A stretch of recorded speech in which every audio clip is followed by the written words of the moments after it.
다음의 내용을 잘 듣고 자신과 딱 맞는 부분이 몇 개가 있는지를 여러분 한번 숫자를 세보시기 바랍니다. 나는 항상 교회 안에 나의 적으로 삼은 대상이 있다.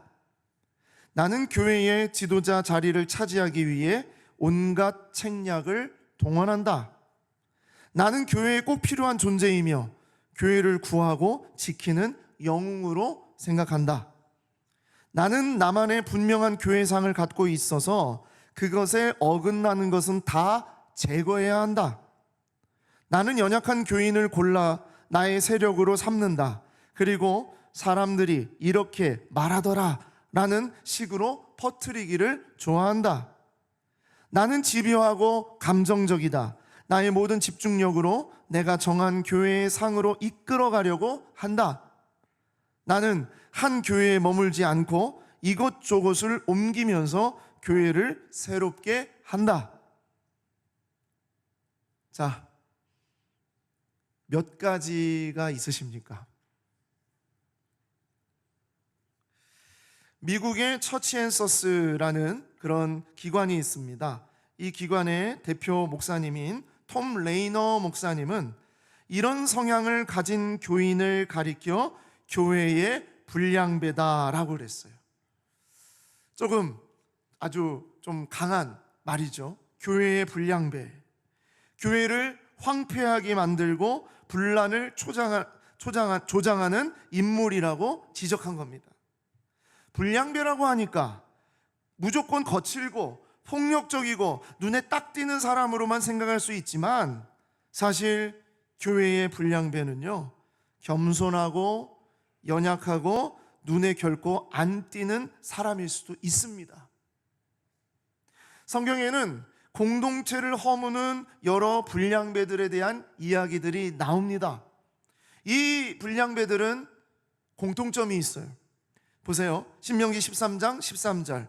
너희 가운데에서 어떤 불량배가 일어나서 그 성읍 주민을 유혹하여 이르기를 너희가 알지 못하던 다른 신들을 우리가 가서 섬기자. 너희 가운데에서 불량배가 일어났다는 거예요.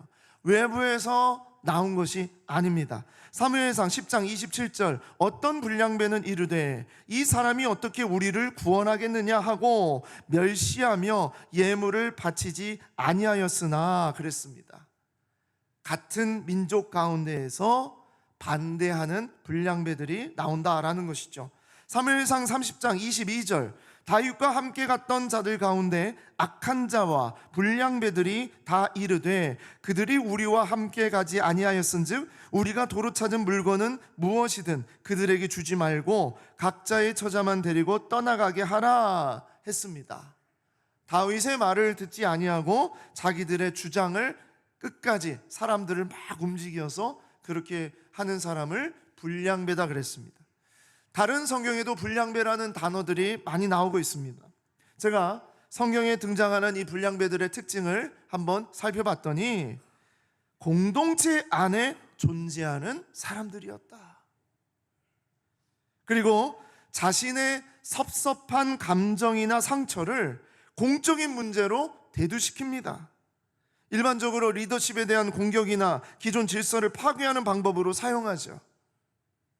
이단이나 사이비에서 몰래 침투해서 교회를 무너뜨리려고 하는 사람들도 이런 방법을 사용하지 않습니까? 또 하나님의 명령이나 공공의 정의보다 자기가 하고 싶은 대로 합니다. 끝까지 자기가 하고 싶은 대로 주장하고 그렇게 나아갑니다. 여러분, 우리 주변에 이런 교회 모습들 보게 되죠. 그리고 뉴스나 언론에 어떤 큰 교회에 또 어떤 리더가 이랬다더라 저랬다더라 하는 그런 이야기를 듣습니다. 그런데 우리는요, 나는 아닌 줄 알고 나는 전혀 괜찮은 줄 알고 그것은 나하고는 아무런 상관없는 줄 알고 별것 아닌 것처럼 생각할 때가 많습니다. 그런데 오늘 저는 여러분들에게 그렇지 않다라는 것을 말씀드리고 싶어요. 잠재적인 불량배가 내 자신이 될 수 있다는 위험성을 함께 고민하고 우리는 기도해야 된다라는 것입니다. 그래서 이 이야기를 나누기 위해서 우리는 2000년 전에 한 교회의 이야기로 같이 돌아가도록 하겠습니다. 자, 그 교회의 이름은 바로 빌립보 교회였습니다. 빌립보 교회는 바울에게 있어서 정말 특별한, 정말 너무나 소중한 교회였어요. 빌립보 교회가 어떻게 생겼는지 간단히 말씀드리면요, 빌립보 교회는 바울이 유럽 대륙에 처음으로 세웠던, 유럽의 관문인 빌립보에 처음으로 세웠던 교회였습니다. 사도행전을 보면 바울은 2차 전도 여행을 시작할 때 이런 마음이었어요. 내가 1차 전도 여행을 했던 그런 지역을 돌아보고, 그리고 나는 소아시아 지역으로 가야 되겠다라고 생각을 했습니다. 그런데 성령이 막으시는 거예요. 드로아에서 바울이 기도를 할 때 환상 속에서 마게도냐 사람 하나가 딱 나오더니 이렇게 말하죠. 마게도냐로 건너와서 우리를 도우라. 성령의 역사였습니다. 이 말을 듣고 바울은 소아시아로 가지 아니하고 유럽으로 넘어가는, 그곳이 이제 마게도냐인데, 그 마게도냐의 그 시작점, 그곳이 어디였냐? 바로 빌립보라는 도시였습니다. 자, 바울은 빌립보에 딱 들어가서 이제 복음을 전하려고 하는데, 너무나 놀랍게도 빌립보 안에는 하나님을 경외하는 여인이 있었는데, 루디아라는 여인이 있었습니다. 이 루디아는 옷을 파는 그런 옷 가게, 옷가게가 아니라요, 지금으로 말하면 대형 아주 큰 기업의 사장과 같은, 대표와 같은 그런 일을 했던 사람입니다. 근데 이 루디아가 예수를 받아들이게 된 겁니다. 그래서 본인만 받아들인 게 아니라 자기의 집의 모든 가족들이 다 예수를 믿게 됩니다. 그렇게 되면서 빌립보 교회가 루디아의 집에서 개청 예배로 시작이 되는 거예요. 그리고 빌립보는 또 어떤 일이 있었냐면, 바울과 실라가 감옥에 갇히는 일이 벌어지죠. 그런데 이 감옥에 갇히면서 그곳에서 바울과 실라가 소리를 지르면서 살려달라, 나를 살려달라, 그런 게 아니라 찬양하고 기도하면서 하나님을 막 찬양합니다. 그런데 갑자기 지진이 막 일어나면서 옥문이 열리고, 그런 일로 인해서 죄수들이 다 뛰쳐서 도망을 가니까 간수가 자결을 하려고 해요. 왜냐하면 이 일이 상부에 보고가 되면 자기는 이제 잘리니까. 그래서 나는 큰일 났다고 죽으려고 할 때 바울이 너의 몸을 손대지 마라, 죽지 마라, 우리 안 도망쳤다, 나 여기 있다, 걱정하지 마라, 그러죠. 그러면서 이 일이 어떻게 벌어진 일인가에 대해서 간수에게 설명을 하고, 간수가 그 이야기를 받으면서 내가 예수를 믿겠습니다, 그 마음으로 예수를 믿게 되고, 본인뿐만 아니라 간수의 가족들이 다 세례를 받는 그런 놀라운 일이 벌어진 곳, 그곳이 바로 빌립보예요. 그래서 바로 이런 사람들이 빌립보 교회를 이제 개척해서 빌립보 교회를 이렇게 세워갔습니다. 그래서 바울에게는 생각만 해도 감사와 기쁨이 넘치는 교회, 그 교회는 빌립보 교회였다. 빌립보서 1장 3절에서 5절입니다. 내가 너희를 생각할 때마다 나의 하나님께 감사하며 간구할 때마다 너희 무리를 위하여 기쁨으로 항상 간구함은 너희가 첫날부터 이제까지 복음을 위한 일에 참여하고 있기 때문이다. 얼마나 그 교회만 생각하면 얼마나 행복한지 몰라요. 빌립보서 4장 15절, 빌립보 사람들아 너희도 알거니와 복음의 시초에 내가 마게도냐를 떠날 때에 주고받은 내 일에 참여한 교회가 너희 외에는 아무도 없었느니라. 니네가, 이 빌립보 교회가 내가 하는 모든 일을 처음부터 끝까지 계속 후원하고 지원해 줬다. 심지어 바울이 로마의 감옥에 갇혀 있음에도 불구하고 빌립보 교회는 바울에게 필요한 것을 서포트하고 보내주는 그런 교회였다는 거예요. 한마디 말해서 바울의 행복한 동행을 하고 있었던 교회가 바로 빌립보 교회였다. 같이 함께 늘 같은 마음으로, 떨어져 있어도 같은 마음으로 함께하고 있었던 교회였어요. 자, 그런데 바울이 빌립보 교회를 떠나고 10여 년이 지난 후에 바울에게 들려온 빌립보 교회 소식은 바울의 마음을 아프게 했습니다. 그것이 무엇이었냐면 교회 안에 소위 불량배 성도들이 늘어나고 있다는 소식이었어요. 교회 안에서 그렇게 거룩하고 그렇게 뜨겁고 그렇게 경건한, 정말 멋지고 아름다운, 생각만 해도 너무나 행복한 교회 안에서 몇몇 성도들이 불량배 같은 행동을 하고 있었다. 즉 빌립보 교회가 변질되고 있었다라는 것을 알게 되었습니다. 자, 빌립보 교회가 어떤 변질이 있었는가? 첫 번째로 물질이 주인이 되고 있었습니다. 빌립보라는 지역 자체는 물질이 아주 풍부했습니다. 부자들이 많은 부유한 도시였습니다. 그러니까 제대로 된 신앙생활을 하기는 쉽지 않았어요. 세상에는 물질과 황금이 하나님이기 때문이죠. 그 물질 앞에 장사가 어디 있습니까? 그러니까 한쪽은 세상에, 한쪽은 하나님의 양다리 걸치는 성도들이 점점 늘어나는 겁니다. 잘 먹고 잘 사는 성도가 뭐 어때서 그렇습니까? 예수 믿는 사람도 잘 먹고 잘 살아야지 좀. 아니 내 돈으로 내 자식 이렇게 뭐 보내주고 뭐 이런 거 다 하는데 뭐 어떻습니까? 물질이 좀 있어야죠 하면서 점점 물질에 대한 유혹이 커져갔어요. 두 번째로 빌립보 교회의 변질은요, 명예가 중요해졌습니다.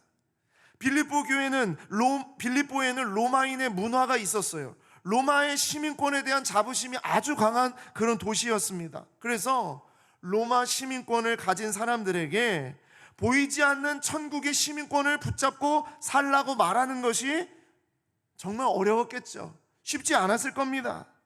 천국의 시민권보다 로마 시민권이 훨씬 매력적이고 진짜 힘이 있는 것처럼 보였을 거예요. 보이지 않는 것보다 보이는 것이 더 중요하고 힘 있어 보입니다. 그러니까 그 앞에서, 이 로마의 시민권 앞에서 이제 성도들이 하늘의 시민권보다 로마의 시민권이 더 좋다, 막 이런 어떤 느낌들이 일어나게 된 거죠. 또 세 번째로 빌립보 교회는요, 핍박과 고난은 이제 싫다는 거예요. 우리 이제 핍박과 고난은 이제 좀 안 했으면 좋겠다. 빌립보 교회는 많은 고난이 있을 수밖에 없었습니다. 왜냐하면 로마의 황제를 거부하고 예수를 따른다는 그것 때문에 주변 사람들이 이 집단은 정말 잘못됐다 하면서 로마를 숭배하지 않는다라는 것으로 공격하고 핍박을 했어요. 대적하는 자가 생기고 핍박이 나타납니다. 그러니까 좀 이제는 좀 편하고 좀 안전하게 좀 우리도 좀 힘을 길러서 우리 정말 이렇게 좀 핍박도 안 받고 고난 안 받고 좀 그건 우리가 좀 피하고 살았으면 좋겠다라는 생각을 하게 된 겁니다. 그렇게 사는 게 뭐 어떻습니까? 좀 편하게 살고 싶은데. 이런 마음이 성도들에게 생기면서 핍박과 고난을 이제 피하게 되는 거죠. 그래서 바울은 지금 로마의 감옥에 갇혀 있으면서 지금 이 편지를 쓰지 않을 수 없었어요. 그렇게 정말 복음으로 뜨겁게 세워졌던, 개척되었던 그 교회가 세상으로부터 어떤 유혹을 받아서 성도들이 교회 안에서 변질되어 간다는 소식에 잠을 잘 수 없게 되었다. 바울은 자신이 족쇄에 묶여있고 자신이 어떤 감옥에 묶여있고 자신이 어디에 갇혀있는 것 때문에 잠을 못 잔 사람이 아니에요. 그는 너무나 잠을 잘 잡니다. 그런 거 아무 문제가 없습니다. 그런데 제일 가슴을 힘들게 하고 아프게 하고 잠을 못 자게 하는 것은 주의 교회가 변질되고 있다는 거예요. 성도들 사이에 불량배들이 늘어나고 있다는 거예요. 그래서 이 빌립보서를 쓰지 않을 수가 없는 겁니다. 빌립보서 1장 8절에서 11절입니다. 내가 예수 그리스도의 심장으로 너희 무리를 얼마나 사모하는지 하나님이 내 증인이시니라. 너무나 내가 너희를 사랑한다, 너희 교회를. 근데 내가 기도한다. 너희 사랑을 지식과 모든 총명으로 점점 더 풍성해지기를 원한다. 너희로 지극히 선한 것을 분별하며, 제발 좀 분별해라. 또 진실해라. 허물 없이 그리스도의 날까지 이르러라. 예수 그리스도로 말미암아 의의 열매가 가득하고 하나님의 영광과 찬송이 되기를 원한다. 빌립보서 2장 3절, 아무 일에든지 다툼이나 허영으로 하지 마라. 빌립보 교회 안엔 다툼과 허영이 일어나기 시작했습니다. 빌립보서 3장 2절 3절, 개들을 삼가고 행악하는 자들을 삼가고 몸을 행하는 일을 삼가라. 아주 원색적이죠. 개들을 삼가라. 행악하는 자들을 삼가라. 몸을 행하는 일을 삼가라. 이게 외부 사람을 말하는 게 아니에요. 교회 안에 일어나고 있는 일을 말합니다. 하나님의 성령으로 봉사하고 그리스도 예수로 자랑하고 육체를 신뢰하지 아니하는 우리가 곧 할례파라.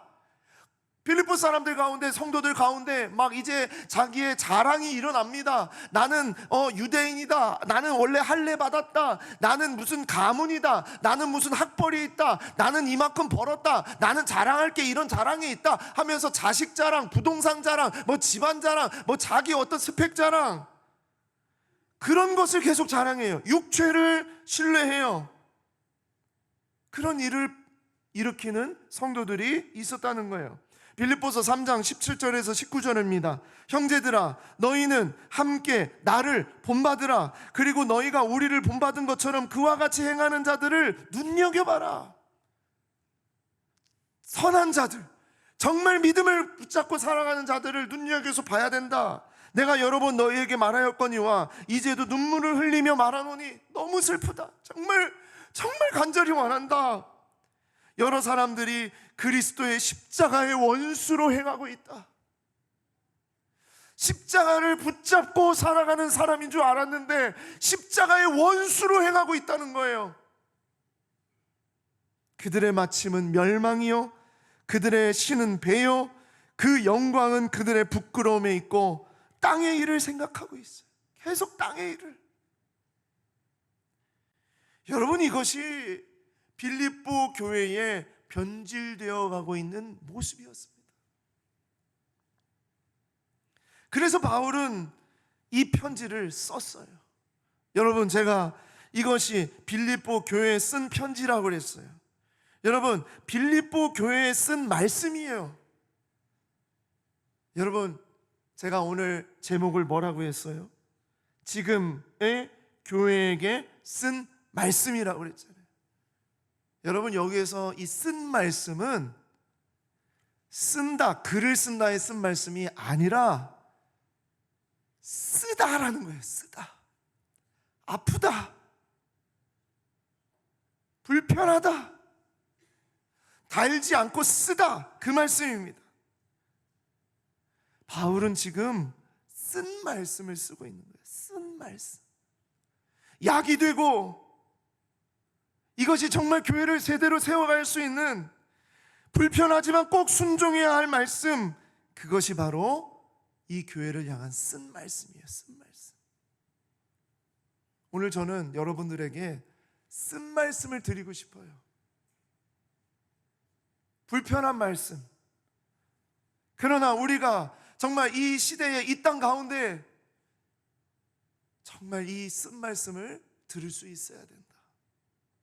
자, 그 쓴 말씀, 마지막 당부이자 그 쓴 말씀이 바로 4장에 나오는 말씀이에요. 빌립보서 4장 1절 다 같이 우리 한 목소리로 읽겠습니다. 시작. 그러므로 나의 사랑하고 사모하는 형제들, 나의 기쁨이요 면류가 아닌 사랑하는 자들아, 이와 같이 주 안에 서라. 사랑하는 자들아, 내가 지금부터 쓴 말씀을 쓸 테니 쓰지만 반드시 이것을 꼭 지켜서 주 안에 서라 그랬어요. 주 안에 서라.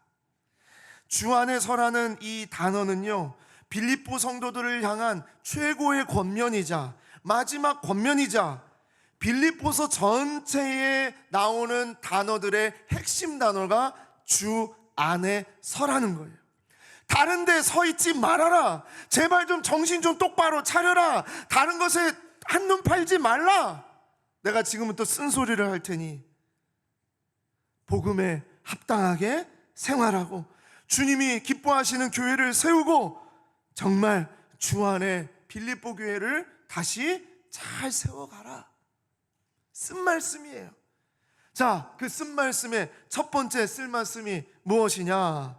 첫 번째 쓴 말씀, 한마음 되라. 한마음 되라.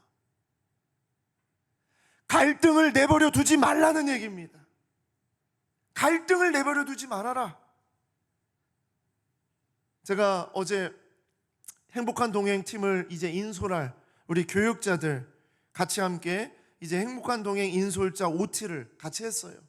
OT를 하면서 교육자들에게 꼭 나누고 매년마다 나누는 이야기가 무엇이냐면 갈등이 없는 팀이 없다는 거죠. 갈등이 없는 공동체가 없어요. 갈등이 없는 교회가 없습니다. 왜? 다 달라요. 다 다르니까 서로 갈등이 일어날 수밖에 없습니다. 그래서 갈등은 정상적이다. 갈등이 있냐 없냐 가지고 교회가 건강하냐 건강하지 않냐 그렇게 판단하면 안 된다는 거예요. 모든 팀은 갈등이 있어요. 보이는 갈등도 있고 보이지 않는 갈등도 있고 드러나는 갈등도 있고 드러나지 않는 갈등도 있고 다 다르니까 갈등이 있습니다. 중요한 건 무엇이냐? 갈등을 어떻게 해결하느냐가 중요하다는 거예요. 갈등을 어떻게 대하느냐에 따라서 교회가 살아나기도 하고 교회가 풍비박산 무너지기도 합니다. 저는 갈등으로 인해서 교회가 두 쪽 난 교회에서 있어 본 적도 있고 두 쪽 날 뻔한 교회가 하나가 되어서 부흥하고 성장하는 교회에 있어 본 적도 있습니다. 여러분, 갈등은 어떻게 시작하는지 아십니까? 갈등은요 보통 잘하려고 하는 데서 시작을 합니다. 잘하려고 하는, 뜨거운 열정을 가지고 열심을 품고 정말 잘하고 싶어서 그러는 가운데에서 서로 갈등이 막 생기고 어려움들이 생겨요. 빌립보 교회 안에도 잘하려고 하는 사람들이 갈등이 일어났어요. 빌립보서 4장 2절 3절입니다. 내가 유오디아를 권하고 순두개를 권하노니 주 안에서 같은 마음을 품으라. 아니, 지금 바울이요 이렇게 이름을 정확하게 호명하면서 이렇게 말하는 경우는요, 이 유오디아와 순두개라는 이 교회의 리더가 지금 엄청난 갈등 구조 속에서 지금 서로 다투고 있는 것이었습니다. 무슨 일인지는 몰라요. 그런데 이들을 이렇게 말합니다.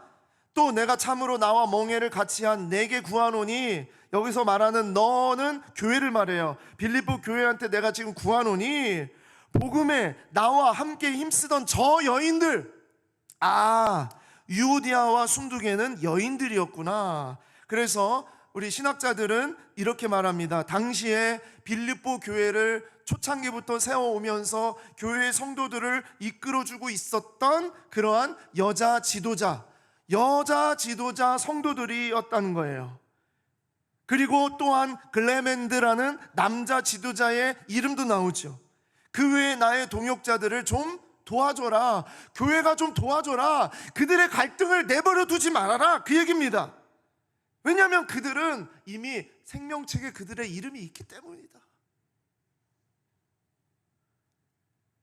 제가 조금 알아듣기 쉬운 말로 유오디아와 순두개가 빌립보 교회에 어떤 일로 인해서 갈등이 일어났는지 모르지만 그냥 부르기 쉽게 그냥 유권사님, 순권사님 이렇게 할게요. 우리나라 성의 유권사님은 아닙니다. 아셨죠? 예. 유권사님, 순권사님이 싸운 거예요. 갈등이 일어났어요. 아마 바울과 열심을 다해 교회를 세웠던 성도였을 겁니다. 그런데 그 둘 사이에 어떤 문제가 생긴 거예요. 사실요, 제가 개척한 교회에 우리 목사님들하고 많이 이야기를 나눌 때 개척 멤버들이 더 많이 다툰대요. 왜냐하면 열심이 있어서, 뜨거움이 있어서 정말 그렇게 해서 다투고 막 개척교회가 다퉈가지고 막 흩어지고 그러면 교회가 완전 이제 또 막 어려워지고. 그런데요, 리더들이 우리 유권사님과 순권사님이 둘이 그냥 대판 붙어버리게 되면 교회가 큰 문제가 일어난다. 근데 또 여성도들을 바울이 직접 언급을 했어요. 여자 지도자들을. 저는 여자의 마음을 잘 모릅니다. 사실 제 아내가 늘 저를 혼내는 것 중에 하나가, 당신은 여자의 마음을 정말 몰라. 솔직히 말씀드리면 저는 여자의 마음을 정말 잘 모릅니다. 그래서 여자분들의 미묘한 감정과 정서를 잘 몰라서 문제를 잘 캐치하지 못할 때가 있어요. 그래서 그냥 남자답게 이건 그냥 좀 이렇게 하면 안 됩니까? 이건 좀 저렇게 하면 안 됩니까? 좀 막 그렇게 풀어갈 때가 있어요. 그런데요, 정말 미묘하고 복잡한 이 여자분들의 이 그 다툼이 교회 안에서 일어난 거예요. 저 경험인데, 권사님들끼리 다투면 그렇게 제가 힘들어요. 권사님들이 다투면 그렇게 힘들어요. 옛날에 선교지에 가서 있었던 일입니다. 제가 막 권사님들 또 젊은 청년들 같이 막 많이 함께 이렇게 선교지에 갔어요. 그런데 선교지에서 문제가 생겼어요. 어떤 문제가 생겼냐면, 제가 볼 때는 정말 아무것도 아닌 문제인데, 현지 아이들에게 선물을 포장해서 주는데 예쁘게 포장지에 싸서 이제 줘야 되잖아요. 그래서 그 전날 밤에 다 같이 모여서 선물 포장을 하는데, 한 권사님이 리본 모양으로 해주면 너무 좋을 것 같대요. 그런데 옆에 있는 다른 권사님이 아니래요. 그냥 민자로 해주는 게 더 좋다는 거예요. 이거 가지고 밤에요, 리본을 할 거냐 민자로 할 거냐, 리본을 할 거냐 민자로 할 거냐, 양쪽의 얘기가 서로 대치가 돼가지고 막 이렇게 막 일어나는데, 아니 그냥 오늘은 좀 리본으로 하고 내일은 좀 민자로 하면 안 됩니까? 안 돼요. 그게 안 돼요. 그래서 밤 늦게까지 어떻게 할 거냐를 가지고 그렇게 다퉈서 너무 힘들었던 적이 있었어요. 그런데 포장의 문제가 아니었어요. 나중에 알고 봤더니 그 권사가 말이지, 자기만 리본으로 할 줄 알거든. 그러니까 자기 리본으로 할 줄 안다는 거, 그거 자랑하려고 그런 거예요. 오래전부터 서로가 쌓였던 그런 문제가 그날 거기서 터진 거예요. 꼭 그렇게 잘난 척을 해야 됩니까, 목사님? 하면서 터진 거예요. 그런데 중요한 건 무엇이냐? 다 잘하고 싶어서 그래요. 잘하고 싶어서, 잘 섬기고 싶어서. 유권사님과 순권사님 갈등에 바울은 이렇게 말합니다. 주 안에서 같은 마음을 품으라. 두 권사를 향해서 정확하게 얘기합니다. 주 안에서 같은 마음을 품어라. 주 안에서 한 마음을 가지려고 해라. 주님을 믿는 사람으로서 본이 좀 되라. 덕이 되라. 상대를 존중하라. 그런 얘기예요. 이것이 여자 리더만의 얘기는 아닙니다. 교회 안에 리더십 가운데에서 남자든 여자든 목사든 장로든 권사든 집사든 모든 자리에 있는 모든 사람들에게 드리는 말씀입니다. 한 마음이 되는 것이 먼저라는 거예요. 한 마음이 되는 거예요. 그리고 교회에 부탁하고 있습니다. 저 여인들을 돕고 다른 동역자들을 좀 도와주라. 가만히 있지 말라는 얘기예요. 갈등을 내버려 두지 말라는 얘기예요. 달려가서 들어주기도 하고 격려하기도 하고 인정해 주면서 연합하게 만들고 일치하게 만들어주는 것, 그것이 교회다.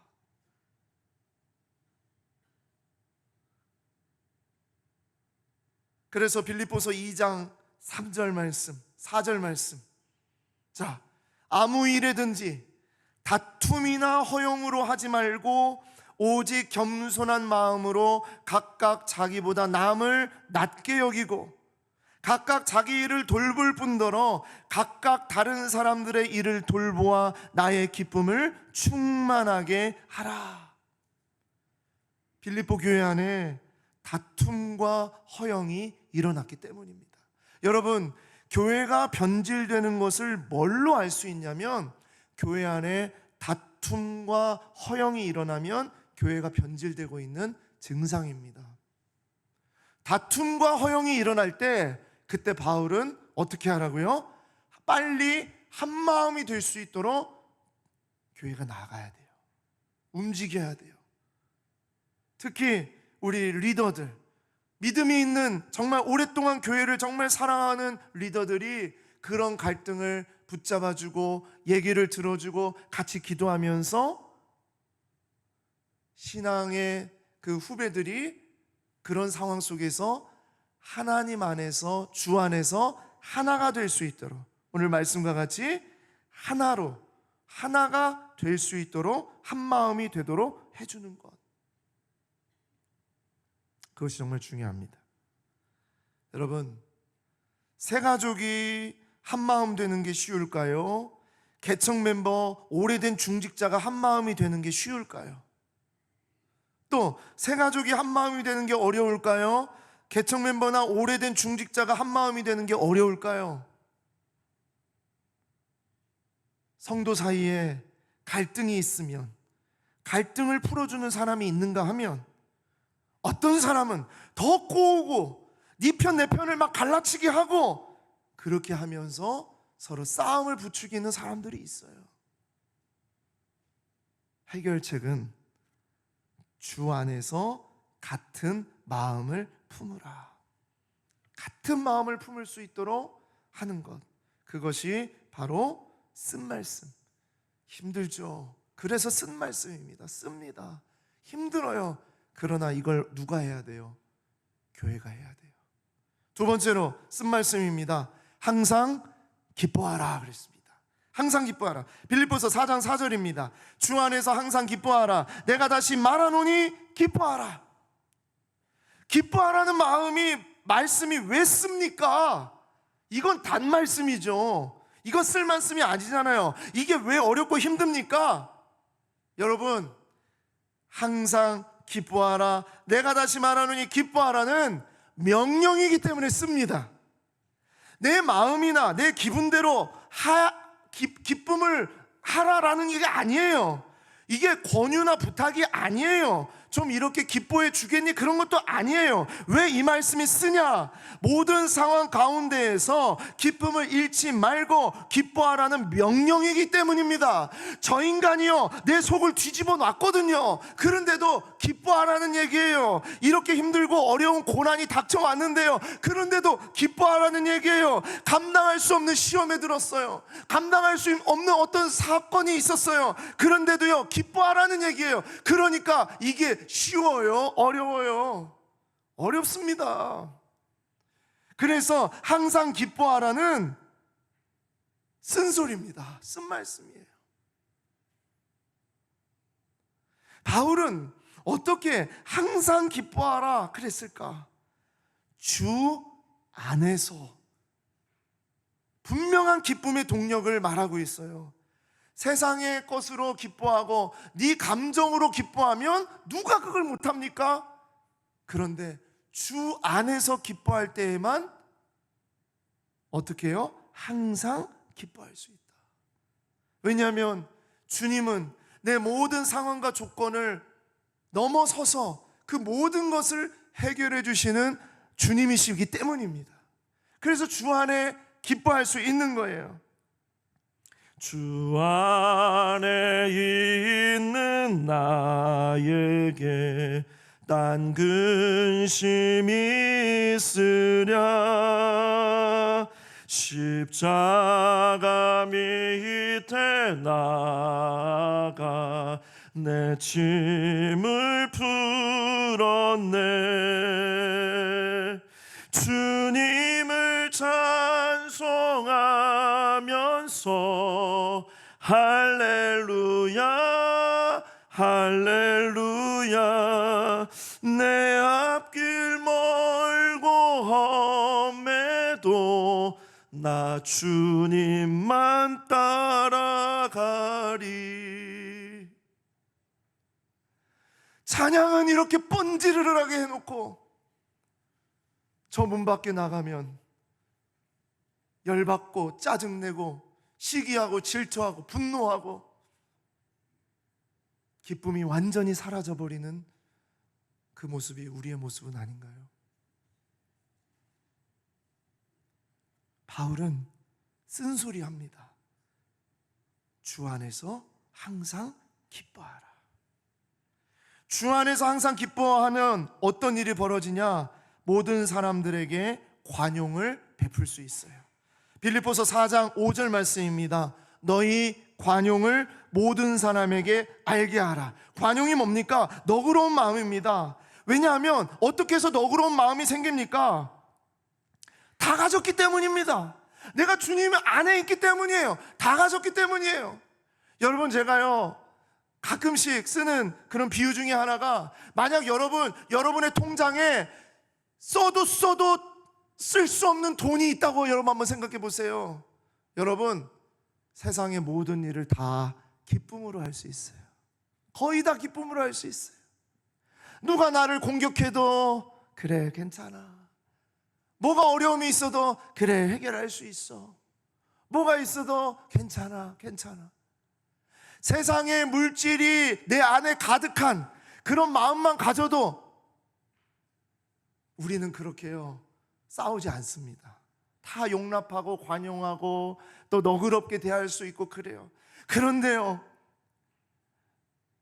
살아계신 하나님, 온 우주의 통치자이신 하나님, 모든 것을 하실 수 있고 모든 것을 주실 수 있는 그 하나님이 나의 아버지시고 내가 그 안에 거하고 있을 때 여러분, 기쁨이 없나요?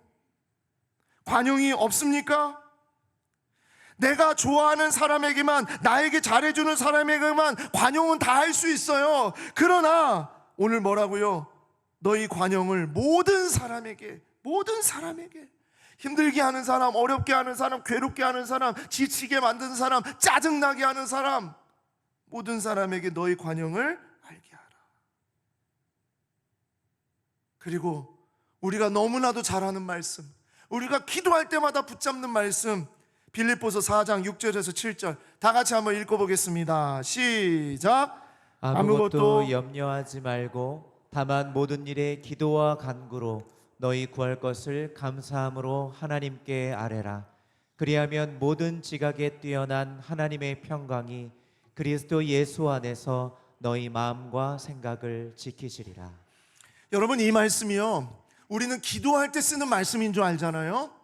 그렇죠? 우리는 기도할 때 늘 이렇게 하잖아요. 우리 교회에서도 개인 기도할 때 이 성구를 딱 띄워주면서 여러분 기도하라고 합니다. 근데 여러분, 엄밀히 말해서 바울이 이 글을 쓸 때 그 문맥 속에서 이건 기도를 위해서 쓴 글이 아니고요, 기쁨을 위해서 쓴 글이에요. 우리가 항상 기뻐할 수 있는 이유에 대해서 설명하고 있는 거예요. 우리가 항상 기뻐할 수 있는 이유는 무엇이냐면, 아무것도 염려하지 말고 모든 일에 기도와 간구를 우리 구할 것을 감사함으로 하나님 앞에 아뢰면 모든 지각에 뛰어난 하나님의 평강이 그리스도 예수 안에서 너희 마음과 생각을 지키시기 때문에, 그러니까 항상 기뻐해라, 그 얘기입니다. 왜 그렇게 우울하니? 왜 그렇게 걱정하니? 왜 그렇게 염려하니? 그 얘기예요. 주님이 너희 마음과 생각을 평안으로 지켜주시는데 왜 그렇게 염려하냐고. 예수를 믿고 하나님의 자녀가 되었으면서 염려하고 걱정하는 것은 정말 주님을 온전히 붙잡지 않는 거예요. 믿음이 없는 거라, 그 얘기입니다. 신앙생활을 하면서 우울하게 살아가고 있나요? 하나님을 제대로 붙잡지 않는 것입니다. 왜냐하면 모든 일에 기도와 간구로 하나님 앞에 아뢰면 주님이 그 일을 평강으로, 예수 안에서 하나님의 평강이 넘치게 하시기 때문에, 그래서 항상 기뻐하라, 할 수 있다. 그래서 이것은 명령입니다. 약이 되는 쓴 말씀이에요. 세 번째로 빌립보 교회를 향해서 쓴 말씀, 제발 좀 배운 대로 해라. 제발 좀 배운 대로 해라. 빌립보서 4장 8절 말씀입니다. 끝으로 형제들아, 무엇에든지 참되며 무엇에든지 경건하며 무엇에든지 옳으며 무엇에든지 정결하며 무엇에든지 사랑받을 만하며 무엇에든지 칭찬받을 만하며 무슨 덕이 있든지 무슨 기림이 있든지 이것들을 생각하라. 무엇이든지 이것들을 생각하라 그랬어요. 이것들이 몇 가지냐면 8가지라 설명하고 있어요. 참되고 경건하고 옳고 정결하고, 제가 밑줄 그어놨습니다. 사랑받고 칭찬받고 덕이 있고 기림이 있고, 기리다는 말은 칭찬을 받는다는 뜻이에요. 사람들에게 그렇게 칭찬을 받을 그런 것을 하도록 생각하라는 거예요. 생각하라는 것은 숙고하라는 얘기입니다. 무슨 얘기냐? 어떤 행동을 하기 전에 항상 숙고의 과정을 거쳐서 그 행동이 정말 믿음으로 나오는 행동인지, 예수 그리스도의 본을 받은 행동인지, 덕이 될 것인지, 칭찬을 받을 만한지 꼼꼼하게 따지라는 얘기입니다. 그냥 하고 싶은 말 막 내뱉고 그냥 뭐 어때 그냥 막 내뱉고 그러지 말라는 얘기예요. 예수 믿는 사람은 언행이 덕이 되고 칭찬받을 만한 것이 돼야 된다는 것을 말하고 있어요. 부산에서 청년 제자들이 가끔씩 쓰는 말이 있어요. 부산 사람들이 쓰는 말. 우리가 돈이 없지 까우가 없나. 들어보셨죠? 까우가 없나. 까우가 뭡니까? 가오, 일본말로 얼굴, 체면, 그런 뜻 아닙니까? 우리가 돈이 없지 까우가 없냐고요. 저는 예수 믿는 자들은 이렇게 해야 된다고 생각해요. 우리가 돈이 없지 덕이 없나. 덕이 뭡니까? 덕스러운 것, 정말 예수 믿는 사람으로서의 덕, 하나님의 백성으로서의 덕, 그게 뭐예요? 참되고 경건하며 옳으며 정결하며 사랑받을 만하며 칭찬받을 만하며. 그러면 어떻게 해야 됩니까? 바울은 답까지 설명해요. 빌립보서 4장 9절입니다. 너희는 내게 배우고 받고 듣고 본 바를 행하라. 그리하면 평강의 하나님이 너희와 함께 계시리라.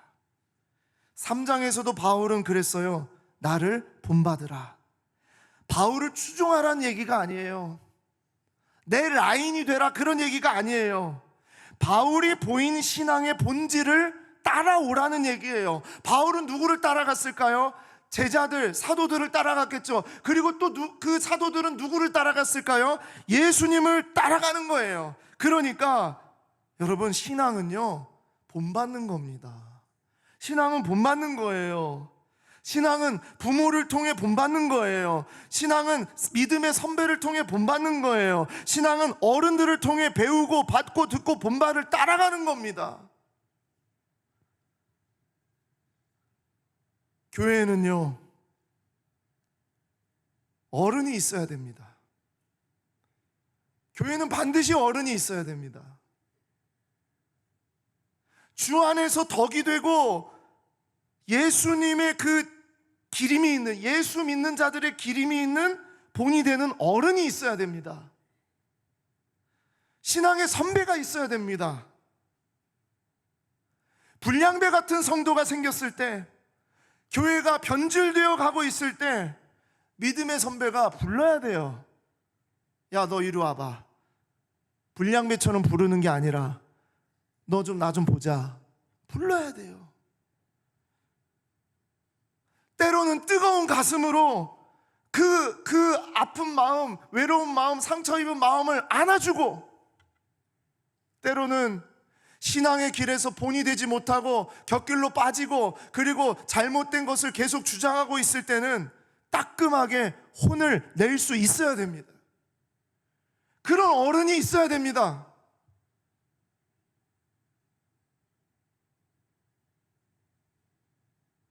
우리 영광교회뿐만 아니라 정말 건강하게 잘 자라나는 교회는요, 그런 어른이 있어요. 신앙의 선배들이 있어요. 그런 선배들의 모습을 통해서 후배들이 배우고 본받고 가는 거예요. 제가 청년 시절 학생 시절에, 대학생 시절에 있었던 공동체가 막 청년부가 엄청나게 이제 많고 막 그랬던 공동체였습니다. 그런데 그때도 제가 지금 생각해 보면 형들은 안 그랬는데 누나들이 집합시켰어요. 누나들이, 교회 누나들이 집합시켰어요. 수련회 딱 시작하기 전에 후배들 딱 이제 간사 뭐 이런 누나들이요, 딱 모두 집합, 몇 기 다 집합, 그래요. 그러면 우리 막 후배들, 어린 후배들이 딱 집합합니다. 그러면은 딱 그렇습니다. 야, 지금부터 내가 하는 말 잘 들어야 된다. 네, 니네 수련회 기간 동안 짧은 미니스커트 안 입는다. 네, 나시 같은 그런 옷 안 입는다. 네, 그리고 예배 시간 늦지 마.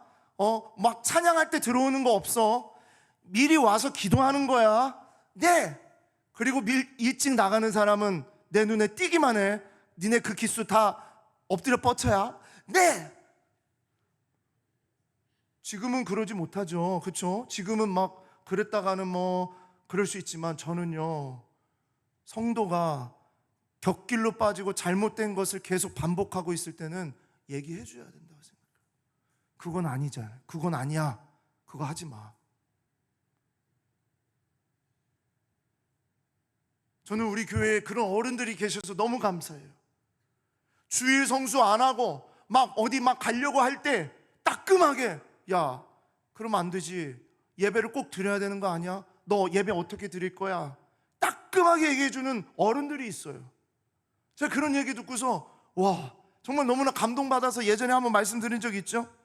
여러분, 박윤선 목사님은 신학생들 앞에서 강의를 할 때마다 공부를 못하거나 사역을 어떻게 잘 못하거나 그런 거 가지고 혼낸 적이 한 번도 없어요. 박윤선 목사님은 늘 혼냈던 말이, 기도 안 하는 전도사들, 기도 안 하는 거 가만두지 않았어요.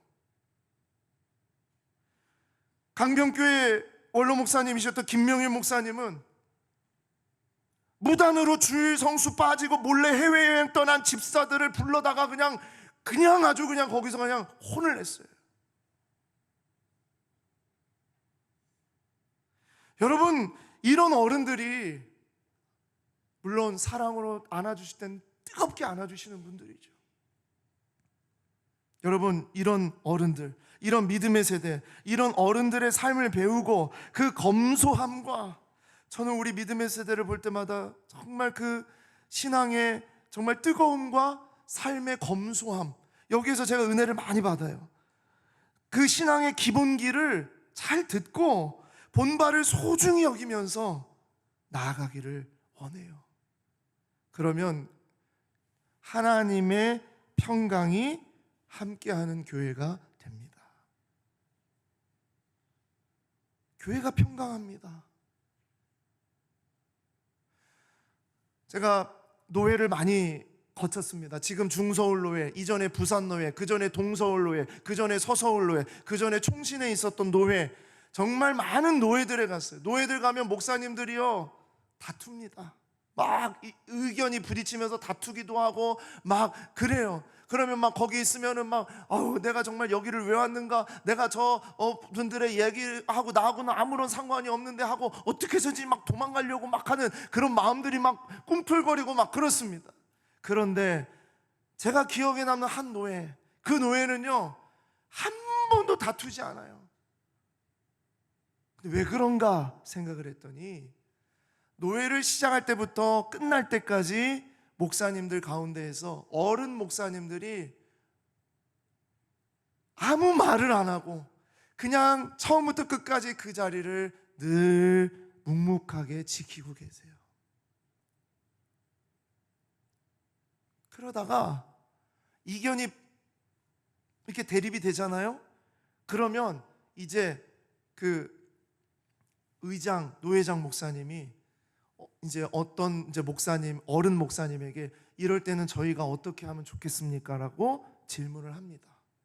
그러면 그 어른이 그때서야 일어나서 앞에 나와서 겸손한 모습으로, 저는 이렇게 하는 것이 좋다고 생각을 합니다 하면서 겸손하게, 그러면은요 그 다음에 다퉜던 목사님들이 목사님 말씀에 순종하겠습니다.